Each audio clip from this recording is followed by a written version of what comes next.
जय गुरु जी संगत जी।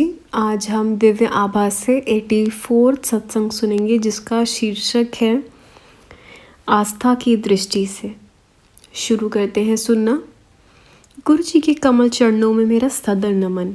अपने जीवन में हुए समस्त चमत्कारों के लिए भरे मन से मैं गुरु जी को सम्मान एवं आभार प्रकट करती हूँ।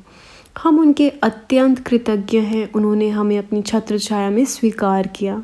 वह ईश्वर के अवतार हैं, शिव के मूर्त स्वरूप और साथ ही अत्यंत मानवीय, मिलनसार, उदार, दिव्य ऊर्जा है, जो हमारा सही मार्गदर्शन कर झूठे रीति रिवाजों और रूढ़िवाद से उठने को प्रेरित करते हैं। उन्होंने हमें जीवन, धर्म, आस्था को समझने का एक विभिन्न अर्थ प्रदान किया है। सब कुछ अति सहज हो गया है।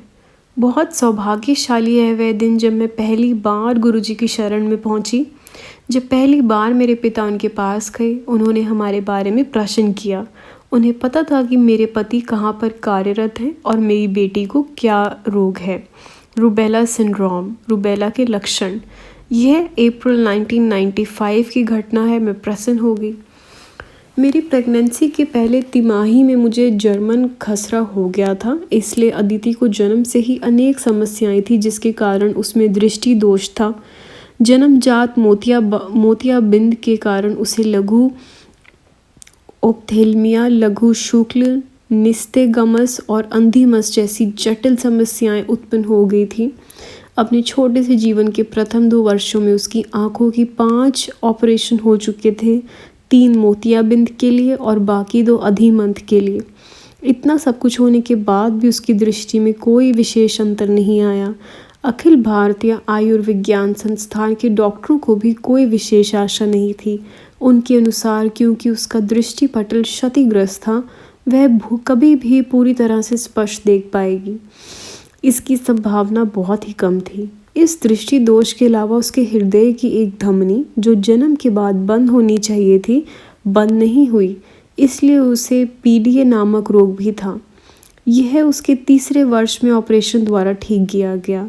इन सब समस्याओं के कारण उसका विकास बहुत स्लो था। शारीरिक व्यायाम प्रक्रियाओं की सहायता से उसने 3 वर्ष की एज में चलना शुरू किया, तो हमने उसे स्कूल भेजना शुरू किया। मनोवैज्ञानिक टेस्ट से पता लगा कि उसकी बौद्धिक स्तर केवल 70 से 79 की श्रेणी में है। मनोवैज्ञानिक ने उसे मंदबुद्धि छात्रों को पढ़ाने वाले विशेष अध्यापकों की देखरेख में रखने को प्रस्ताव दिया। गुरुजी के पास आने के बाद यह सब नाटकीय ढंग से परिवर्तित हो गया। उस समय अदिति 12 वर्ष की थी और साधु वासवानी स्कूल के विशेष विभाग में पढ़ती थी। अपने पिता के द्वारा से गुरुजी का आदेश प्राप्त करने के बाद हम ग्रेटर कैलाश में गुरुजी के मंदिर पहुँचे। यह एक अनोखा अनुभव था। हमने कभी ऐसे मनमोहक और स्वयं की ओर आकर्षित करने वाले गुरु नहीं देखे थे। गुरुजी हमें कुछ विशेष दिनों को ही आने को कहते थे। उनके 5वें दर्शन के अवसर पर उन्होंने अदिति को प्रतिदिन रोज सूर्य नमस्कार करने और दूध में मूंगफली और उनके द्वारा अभिमंत्रित मिश्री डालकर पीने को कहा। यह 51 दिन तक करना था। 21वें दिन उसने कहा कि उसकी दृष्टि में सुधार है। हम अति आनंदित थे। जल्दी ही गुरुजी चंडीगढ़ चले गए, जहां वह 3 वर्ष रहे। हमने 2 बार उनके पास जाकर अदिति के लिए कुछ करने का निवेदन किया, तो उन्होंने उत्तर दिया कि वह दिल्ली वापस आकर उसे ठीक करेंगे। 1998 को बैसाखी के दिन जब गुरुजी का फ़ोन आया और उन्हें उस दिन शाम को सुल्तानपुर में स्थित एम्पायर स्टेट में आने के लिए कहा, तो मेरी प्रसन्नता का तो ठिकाना ही नहीं रहा। उसके बाद मैं बार बार उनसे अदिति का उपचार करने का आग्रह करती रही। उन्होंने किया, पर अपने ढंग से। जून 1998 में एक दिन जून 1998 में एक दिन वह हमारे घर आए। अगले दिन ही हमें दोबारा आनंदित हुआ जब अदिति समाचार पत्र और अपनी 10वीं कक्षा की पुस्तक के छोटे अक्षर भी पढ़ पाई, जो पहले नहीं कर पाती थी। यह दिव्य हस्तक्षेप नहीं तो और क्या है। ऐसा चमत्कार तो केवल ईश्वर से ही संभव है। उसके बाद अदिति के सब भौतिक परिणामों में भी अभूतपूर्व वृद्धि हुई। उसने 10वीं 12वीं स्नातक के प्रथम वर्ष की परीक्षाएं प्रथम श्रेणी में उत्तीर्ण करी और अब वह समाज विज्ञान में स्नातक कर रही है। जीवन के वह काले बादल अब छट गए हैं। 13 वर्ष पहले हमें विश्वास नहीं था कि यह सब करने में समक्ष भी हो पाएगी। गुरुजी के आशीर्वाद से अदिति में आध्यात्मिक सुधार हुआ है। न केवल उसकी दृष्टि दोनों दूर और निकट की बहुत अच्छी हो गई है, उसकी स्मरण शक्ति भी बहुत उन्नत हुई है। पिछले वर्ष यानी 2007 में जब उसका दृष्टि टेस्ट हुआ तो वह एक और पंक्ति पढ़ पाई। अदिति अब एक आत्मविश्वासी किशोरी है। मेरे लिए इसका क्या अर्थ है? उसके भविष्य की चिंता छोड़कर मुझे विश्वास है कि गुरुजी उसका ध्यान रखेंगे। मुझे अब शांति है और मैंने संसार से प्रश्न करना छोड़ दिया है। मैं क्यों? मेरी प्रथम संतान के साथ ही ऐसा क्यों? गुरुजी ने ना केवल हमारे जीवन बदल दिए हैं, उन्होंने हमें साहस शक्ति से जीवन की परेशानियों का सामना करना सिखाया है। उनमें आस्था होने के कारण हमें विश्वास है कि उनकी छत्र छाया हमारे ऊपर बनी हुई है और कुछ प्रतिकूल नहीं हो सकता है। जय गुरुजी। संगत जी, this is very very true. Just my minor interruption. I was very pessimistic about my life, very negative. जो भी होता था हल्का सा कुछ बुरा हुआ कृत करना शुरू, मेरे साथ ही क्यों, ये वो, रोना पिटना। बट अब कुछ बहुत बड़ी बड़ी प्रॉब्लम्स भी आ जाती हैं, उसमें मेरे फ्रेंड्स, मेरे फैमिली मेम्बर्स मुझे बोलते हैं, यार तू इतनी पॉजिटिव कब से हो गई? ये सब गुरुजी ने सिखाया, सब उनका ही दी हुई शिक्षा, उनके सत्संग सुनने के द्वारा, उनके वचन सुनने के द्वारा, उनके अपने आप ऐसे एक्सपीरियंसेस जिसमें वो सिखाते हैं, ये सब उसकी वजह से। So thank you so much Guruji. Getting back to satsang. मृत्यु को धोखा 3 बार। मेरे परिवार के अन्य सदस्य भी गुरुजी की कृपा के पात्र रहे हैं। उन्होंने मेरे पति को 3 बार मृत्यु का ग्रास बनने से रोका है। पहली बार वह जिस टैक्सी में यात्रा कर रहे थे वह सीधे जाकर एक अशोक लेलैंड ट्रक से टकरा गई। उसकी अवस्था इतनी विकृत हो गई थी कि देखने वालों ने सोचा कि कोई भी यात्री जीवित नहीं बचा होगा। दुर्घटना से कुछ ही पल पहले उन्हें झपकी आ गई, फिर भी उनको केवल भौं थोड़ी और एक दांत पर थोड़ी सी चोटें आई और वह बच गए। उनकी भौं और ठोड़ी पर कुछ टांके अवश्य लगे। आश्चर्यजनक रूप से उन्होंने वारंगल से अपनी यात्रा आरंभ करने से पहले शिव मंदिर में जल अर्पित किया था और विशेष पूजा करी थी, जो साधारण वह ऐसे अवसरों पर नहीं करते। फिर क्या हम कहते नहीं हैं कि गुरुजी ही शिव हैं? 13 दिसंबर 2001 को जब आतंकवादियों ने संसद भवन पर आक्रमण किया था तो मेरे पति उससे कुछ क्षण पहले प्रवेश करने वाले अंतिम व्यक्ति थे। उनके घुसने के तुरंत बाद गोलियों की आवाज़ से वातावरण गूंज उठा और जिस सुरक्षा कर्मचारी ने उनको प्रवेश करवाया था उसकी भी मृत्यु हो गई। निश्चित रूप से गुरुजी मेरे पति की रक्षा कर रहे थे। तीसरा अवसर श्रीनगर के गोल्फ कोर्स में हुआ। अंधेरा होने के बाद मेरे पति के मन में वहां टहलने का मूर्खतापूर्ण विचार आया और वह घूमने निकल पड़े। एक मोड़ पर उन्हें लगा कि उन्होंने एक कुत्ते को थोड़ी दूर पर देखा है। वे आश्चर्यचकित थे कि इतनी सुरक्षा होते हुए कोई आवारा कुत्ता कैसे अंदर आ सकता है कि उसी समय उस प्राणी ने उनमें रुचि दिखाकर उनकी ओर बढ़ना शुरू कर दिया। तब उन्हें आभास हुआ कि पूंछ हिलाता हुआ वह प्राणी पूर्ण विकसित तेंदुआ है। Oh my God! वह अपने स्थान पर जड़ हो गए। उन्होंने उस जाने का संकेत दिया और अविश्वसनीय रूप से उस तेंदुए ने उनकी आज्ञा का पालन किया। जब वह वहां से चले गए तो उस तेंदुए ने मेरे पति का पीछा भी नहीं किया। गुरुजी द्वारा रक्षा का एक और स्पष्ट प्रमाण। गुरुजी ने न केवल मेरे पति की जीवन रक्षा करी है, उनकी वृत्ति पर भी दया करी है। उन्हीं के आशीर्वाद से मेरे पति को पदोन्नति और स्थानांतरण मिले। त्रुटिहीन रिपोर्ट होते हुए भी मेरे पति की उन्नति में बाधाएं थी। केवल गुरुजी के आशीर्वाद से उनको सचिव श्रेणी में स्थान मिला और दिल्ली आने से पहले वे श्रीनगर जैसे प्रमुख स्थान में रहे। 1997 में मेरा पुत्र एक मोटरसाइकिल के पीछे बिना हेलमेट के यात्रा कर रहा था कि तेज़ी से जाती हुई कार से दुर्घटना हुई। उस समय कुछ भी हो सकता था, जैसा गंभीर चोटों के कारण गर्दन की मोच या पक्षाघात। चमत्कार से वह थोड़ी सी चोटों के साथ बच गया।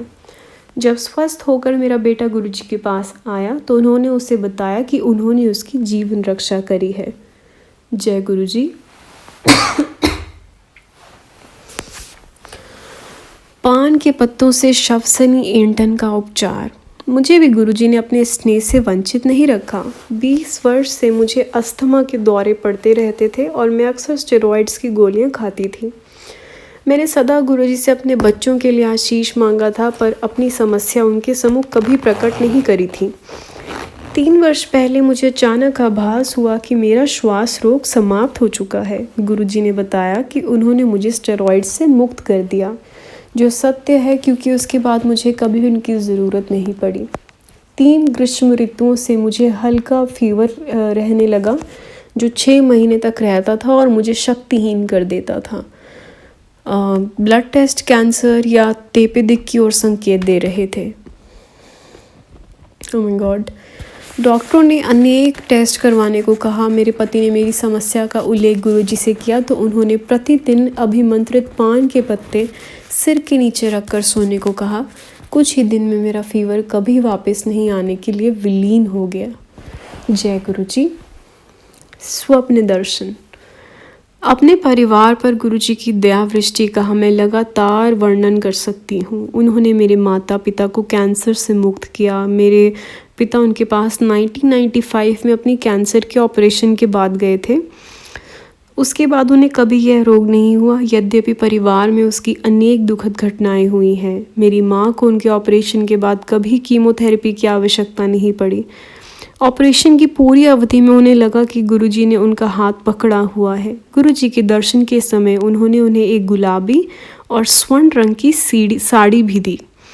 गुरुजी ने अक्सर हमें सपने में दर्शन दिए हैं। एक बार मेरे पुत्र आशुतोष को सपना आया कि गुरुजी के दर्शन करते हुए उन्होंने अपने साथ बड़े मंदिर चलने के लिए कहा। जब किसी कारणवश गुरुजी वहाँ नहीं गए तो हम वापस घर आ गए। गुरुजी ने आशुतोष से उसके फ़ोन पर बात करने से प्रश्न किया कि हम बड़े मंदिर क्यों नहीं गए। फिर उन्होंने कहा कि वह उसे कुछ दिखाएंगे। उसके बाद जो हुआ वह दिव्य दर्शन है। उसने हमारे प्रांगण में अपने से दूर जाती एक भव्य आकृति देखी। जानने को उत्सुक कि वह कौन है, उसे शिव की जटाएं और त्रिशूल दिखाई दिए। फिर वह आकृति उसकी ओर मुड़ी। फिर शिवजी ने पहले हनुमान और उसके बाद गणेश के रूप धारण कर लिए। हमारे पुत्र को वास्तव में आशीष प्राप्त हुआ है। गुरुजी ने जो कुछ भी हमारे लिए किया है उसके लिए मैं उनका आभार और कृतज्ञता प्रकट करने में असमर्थ हूँ। जब उन्होंने हमें संरक्षण दिया तब डॉक्टरों ने अदिति को पूरे स्वस्थ करने में अपनी असमर्थता व्यक्त कर दी थी। उसका रोग निवारण उनकी दिव्य शक्तियों का प्रत्यक्ष प्रमाण है।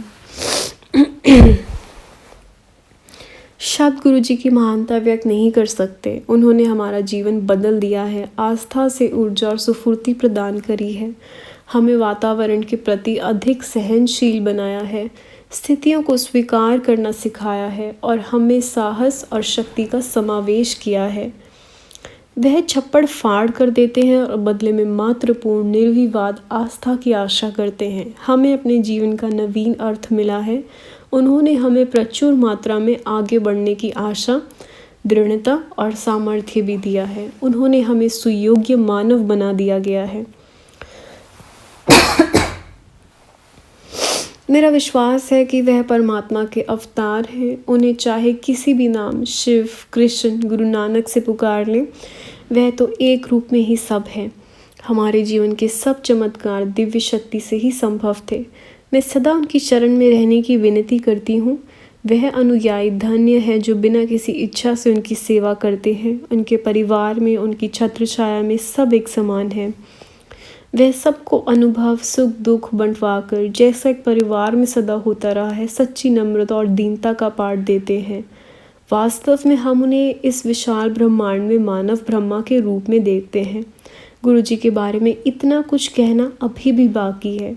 मुझे अपना यथास्थान दिखाने की उनकी अनोखी शैली मंगा ना कर या यूं ही तुरदी फिरदी है पंडितादे कोल से लेकर उनकी रहस्यमय मधुर दिव्य मुस्कान या फिर घर में अचानक वह सुगंध जो उनकी प्रत्यक्ष उपस्थिति की ओर संकेत देती है। फिर वह ओम जो अचानक ही पहले घर में उनके सब कैलेंडरों पर प्रकट हुए और उसके पश्चात घर के पूरे फर्श पर सैकड़ों की संख्या में छपे हुए दिखाई दिए कि समझ नहीं आ रहा था कि चलते हुए कहाँ पर पाँव रखे। वाओ! जब मैंने उनसे इसका उल्लेख किया तो वह बोले, देखती चल। फिर एक बार उनके द्वारा अभिमंत्रित ताम्र लोटे के जल का स्वाद उसी अमृत सा हो गया था जो उन्होंने पहले चुकाया था। गुरुजी की सबसे प्रमुख बात है कि उनसे सहजता से बिना झिझक बात करी जा सकती है। ऐसी चिंता कभी नहीं हुई या ऐसा प्रतीत हुआ हो कि उन्होंने हमारी बात नहीं सुनी और हमारी किसी समस्या का समाधान नहीं किया हो। विश्वासपूर्वक मैं ये निष्कर्ष निकालती हूँ कि किसी को अपने कष्ट बताने की ज़रूरत नहीं है। विनती है कि वह हमें सदा अपने संरक्षण में बनाए रखें। जय गुरु जी। सत्संग की समाप्ति होती है। यह लिखित है श्रीमती ललित माथुर जी के द्वारा, जो कि दिल्ली से हैं। जय गुरु जी। अनंतम शुक्राना गुरु जी।